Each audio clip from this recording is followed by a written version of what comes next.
Salam kudus saudara, kiranya Tuhan tetap memberikan kesehatan kita untuk kita konsentrasi pada materi kita, pelajaran kita dalam seri soteriologi atau ilmu tentang keselamatan. Dan kita ada 12 materi dan kali ini kita masuk yang pertama, yaitu materi tentang berdosa dan berbuat dosa. Kita siapkan hati dan pikiran kita berdoa. Allah Bapa Surgawi, dalam juru selamat kami Tuhan Yesus Kristus dan Roh Kudus, kami bersyukur bahwa kami diberi kesempatan, kerinduan, dan kesukaan untuk mempelajari firman-Mu demi keselamatan kami. Dari awal hingga akhir kami percaya Tuhan memberkati kami dengan hikmat oleh Roh Kudus. Dalam nama Tuhan kami Yesus Kristus kami berdoa. Amin.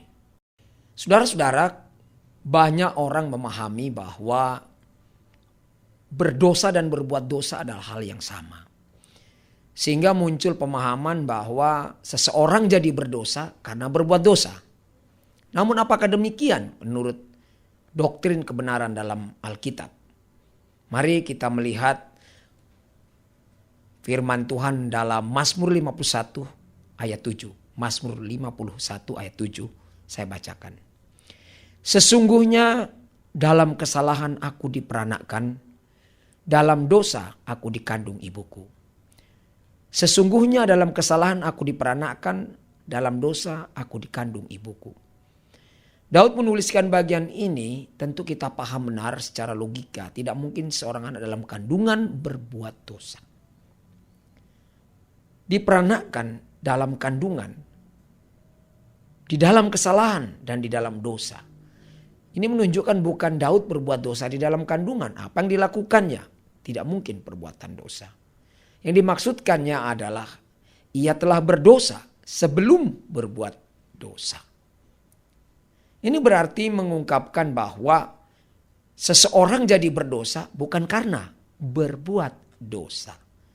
Karena di dalam kandungan belum berbuat dosa, ternyata sudah berdosa. Dan kita tahu benar ini adalah bagian dari kita dalam hubungan dengan Adam. Yang berbuat dosa, maka kita menjadi berdosa. Lalu apa yang dimaksud dengan berbuat dosa? Berbuat dosa kita lihat dalam Yohanes pasal 5 ayat yang ke-14 ketika Tuhan menyembuhkan seseorang di kolam Bethesda. Kemudian Yesus bertemu dengan dia dalam bait Allah lalu berkata kepadanya, "Engkau telah sembuh, jangan berbuat dosa lagi supaya padamu jangan terjadi yang lebih buruk." Saya ulang, engkau telah sembuh. Jangan berbuat dosa lagi, supaya padamu jangan terjadi yang lebih buruk. Jelas, Tuhan membedakan antara berdosa dan berbuat dosa. Dan dalam bagian pemahaman Alkitab dengan berbagai bahasa sebagai referensi terhadap firman Tuhan. Di dalam bahasa Ibrani, dosa disebut aiwen. Dan dalam bahasa Yunani disebut benda ini hamartia. Sedangkan berbuat dosa adalah hamartano dan berdosa adalah hamartolos. Dalam bahasa Latin dikatakan peccatum atau delictum. Kata delik diambil dari sini. Dan dalam bahasa Inggris sin adalah dosa, sinner adalah orang berdosa atau berdosa. Sedangkan to do sin atau commit sin adalah berbuat dosa. Sedangkan berdosa sendiri artinya missing from the target atau the mark. Artinya melenceng, tidak kena dengan target kebenaran. Oleh karena itu, kalau kita tahu bahwa perbedaannya ada antara berdosa dan berbuat dosa, maka kita mengerti sebelum berbuat dosa, kita telah berdosa. Itu sebabnya. Kenapa orang mampu berbuat dosa? Karena dia orang berdosa. Untuk bagian ini, jelas bahwa tidak dapat kita menyatakan pemahaman kita berbeda dengan pemahaman Tuhan. Harusnya kita yang mengikuti pemahaman Tuhan, kita yang mengikuti pengertian dan pengetahuan serta rumus dari Tuhan. Bahwa orang yang berbuat dosa itu atau berbuat dosa terus-menerus itu adalah orang berdosa. Dan seseorang mampu berbuat dosa secara terus-menerus karena dia berdosa. Dan seseorang berdosa bukan karena dia mampu berbuat dosa, tapi bahkan sebelum dia berbuat dosa, ketika di dalam kandungan ibunya, dia sudah berdosa. Ini menyatakan bahwa orang berdosa perlu pertolongan. Itu sebabnya Tuhan Yesus menyatakan dalam bagian lain Alkitab bahwa aku datang untuk orang berdosa. Dia tidak menyatakan bahwa aku datang untuk orang-orang yang berbuat dosa. Kenapa? Karena status berdosa inilah yang dibereskan oleh Tuhan terlebih dahulu. Kemudian praktik berbuat dosanya ditegur. Dan kita lihat bahwa dalam Yohanes pasal 5 tadi ayat 14 yang menyatakan kepada orang yang telah sembuh dari sakit karena berbuat dosa, engkau telah sembuh, jangan berbuat dosa lagi supaya padamu jangan terjadi yang lebih buruk. Orang ini berbuat dosa sehingga terkena sakit. Bukan karena dia berdosa sehingga dia sakit. Tapi karena dia berdosa, dia berbuat dosa sehingga dia sakit. Itu sebabnya tegurannya adalah jangan berbuat dosa lagi. Dan bagian lain Alkitab saya ulang bahwa Tuhan menyatakan, aku datang bukan untuk menyelamatkan orang benar, tapi menyelamatkan orang berdosa. Ia tidak menyatakan demikian. Aku datang untuk menyelamatkan orang yang berbuat dosa. Tidak. Oleh karena itu saudara-saudara, dari bagian pertama ini dalam pelajaran kita ini, kita mengerti bahwa orang berdosa memerlukan keselamatan dari Tuhan Yesus Kristus sebagai juru selamat.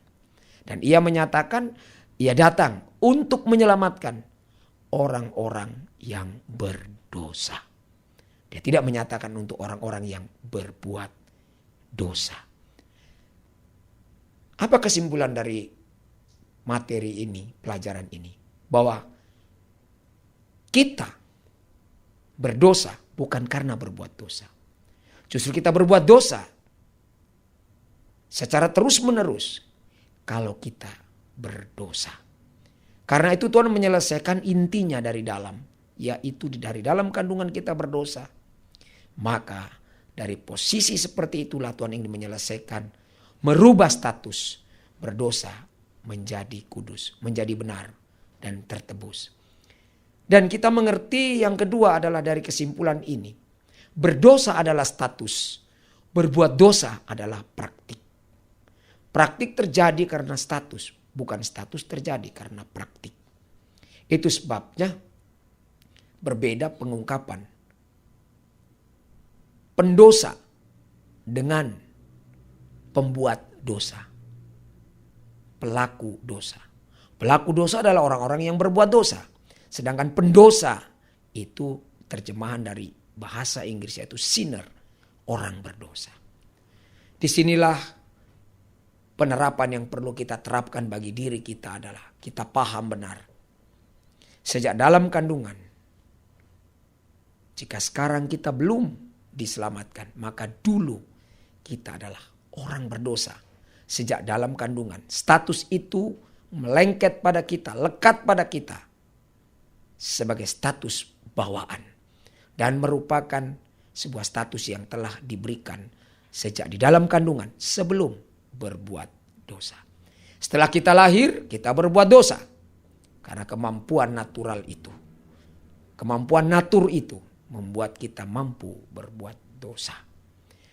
Kiranya pengajaran kali ini untuk yang pertama, saya tutup dengan pertanyaan. Apakah saudara orang berdosa atau orang kudus? Kalau saudara orang berdosa, maka saudara perlu menjadi orang kudus. Kalau saudara orang berdosa, itu berarti saudara perlu penyelamatan. Karena penyelamatan terjadi untuk mereka yang berdosa. Karena Tuhan Yesus menyatakan, aku datang untuk menyelamatkan orang yang berdosa. Saudara-saudara yang dikasihi Tuhan Yesus Kristus, kasih Tuhan dinyatakan untuk setiap orang yang menyatakan dirinya berdosa. Seseorang yang mengakui dirinya berdosa. Kecuali kita telah percaya telah dikuduskan, maka bagian ini bukan untuk kita. Tapi untuk yang masih menyatakan diri berdosa dan masih menyatakan diri pendosa, maka perlu diketahui bahwa Tuhan Yesus sangat mengasihi saudara dan saya. Sehingga ia datang dan berkata, aku datang untuk kamu yang berdosa. Dan aku datang bukan untuk menghukum, tapi untuk menyelamatkan kamu. Apakah saudara bersedia diselamatkan? Ataukah saudara dan saya mau bertahan? Kami berdosa. Dan ingat, orang berdosa tempatnya di lautan api neraka. Orang kudus tempatnya di dalam sorga. Untuk materi ini kita akhiri dulu saat ini. Kita akan masuk dalam materi yang kedua nanti, yaitu tentang keselamatan atau hidup kekal bagi orang yang berdosa. Tuhan Yesus memberkati. Mari kita berdoa untuk materi kita kali ini. Ya Allah Bapa kami, Tuhan Yesus Kristus dan Roh Kudus, Juru Selamat kami. Kami dulu dari dalam kandungan berdosa. Engkau mengasihi, bukan mengasihi dosa, tapi mengasihi kami untuk menyelamatkan kami. Pengajaran kali ini menyadarkan kami bahwa kami tidak berdaya apa-apa sejak dalam kandungan. Itu sebabnya kami bersyukur memiliki Juru Selamat seperti Engkau. Di dalam nama-Mu Tuhan kami Yesus Kristus kami berdoa. Amin.